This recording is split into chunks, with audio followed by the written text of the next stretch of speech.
nin dhalinyaro abaa reer lahaa nin iyo xaaskii way isku dhici karaane way maan dhaafeen go'aan buu qaatay duruufo jiray daraaddeed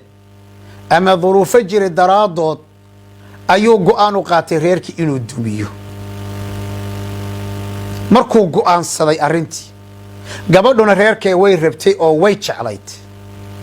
haddama arrimaha noocan oo kale ma ku haystaan haddaad gabarh tahay arrintaa ma ku haysataa haddaad wiil tahay arrinkaa ma ku haystaa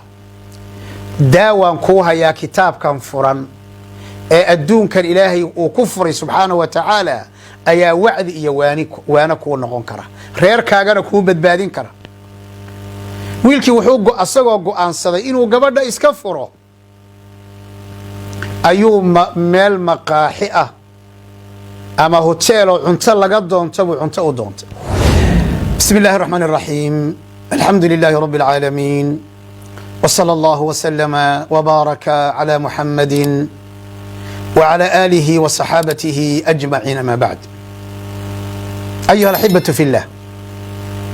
ما أنت وحان إذين هيا قصة كالأو عجائبة قصة كهريسي وحي أهيد من دلين يراه oo doonayay inuu guursado jeebkiisuna maraya asbaabtii markuu la imaaday mixraabka masjidka uu tagay ilaahayna uu baryay jeebkiisina loo buuxiyay gabadhina jeebka gashaday qiso kale idin hayaa oo ah nin dhalinyaro ah oo go'aansaday xaaskiisi inuu furo kadibna kitaabkan furan ee adduunyada ah ilaahay subxaanahu wa tacaala reerkiisa u badbaadiyey weliga adigoo wax damacsanaa waxaad damacsanayd wax ka duwan ma kuu soo baxay adigoo rabay inaad xumaan fiiriso ma kuu soo baxay qur'aan weliga ma kuu soo baxay shay aad jeclayd oo xumaan ahaa adigoo samaynaya shay kuu digayoo signal ku siinaya gambaleel kuu dhawaaqaya weligaa ma ku soo martay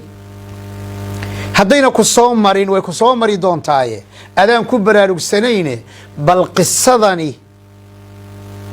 ila dhegayso nin dhalinyaro abaa reer lahaa nin iyo xaaskii way isku dhici karaane way maan dhaafeen go'aan buu qaatay duruufo jiray daraaddeed ama duruufo jiray daraadood ayuu go'aan u qaatay reerkii inuu dumiyo markuu go'aansaday arrintii gabadhuna reerkee way rabtay oo way jeclayd haddama arrimaha noocan oo kale ma ku haystaan haddaad gabarh tahay arrintaa ma ku haysataa haddaad wiil tahay arrinkaa ma ku haystaa daawaan kuu hayaa kitaabkan furan ee adduunkan ilaahay uu ku furay subxaanahu wa tacaala ayaa wacdi iyo waana kuu noqon kara reerkaagana kuu badbaadin kara wiilkii wuxuu asagoo go'aansaday inuu gabadha iska furo ayuu meel maqaaxi ah ama hoteeloo cunto laga doonto buu cunto u doontay shawaarmo iyo wax aduu cunto u doontay se mar alla markii uu galay مطعمكي وحابا كدارا مطعم كريكورد اما التلفزيون ايا كدارا اول آية او قلبه سكر عضي قلبه سنة اقدرت وحين نقطي إنا كل شيء خلقناه بقدر وما أمرنا إلا واحدة كلمح بالبصر آخر كسورة القمر وقال له إنا كل شيء خلقناه بقدر شيء والبوحان كو أبورني قدر إيا وقتي إيا تشانقوين إيا وحان لقد بكرين أما لدافي كرين لزيادين كرين لنسخامين كرين شيء والبقدر بانو كو أبورني إتالكاقو قدر أو عمركاقو قدر أو عنتال عنيس قدر أو قوركاقو قدر أو فرينكو قدر أولاد الضالدون توا قدر waxaasoo dhan qadar baa la yidhaahdaa shay walba qadar iyo jaangoyn ayaan u samaynay aayaddaas ayada ah wamaa amrunaa ilaa waaxida amarka yaguna ma aha ilaa ka lamxin bilbasar haddaan doonno shay kun fayakuun ayaan markiiba ku filin karnaa ayuu alilhi subxaana aayaddaas baa qalbigayga ku dhacday oo dareen ba igalay oo ah macnaheedu inaan reerkayga iska haysto miyaa aayaddan la igu baraarujinaya miyay aayaddan igu baraarujinaysaa inaan reerkayga iska haysto miyay aayaddan igu baraarujinaysaaba qalbiga galay kadibna cuntadii baan soo qaatay oo gurigii aan saa u soo galay nin walaalkaya oo qaari ah oo qur'aanka aad u aqriya ayaaba wuxuu aqrinayaa innaa kulla shayin khalaqnaahu biqadar wamaa amrunaa ilaa waaxida ka lamxin bilbasar nafs alaaya aayaddii lafteedii buu aqrinayaa kadibna waxaa iisii ziyaaday buu yidhi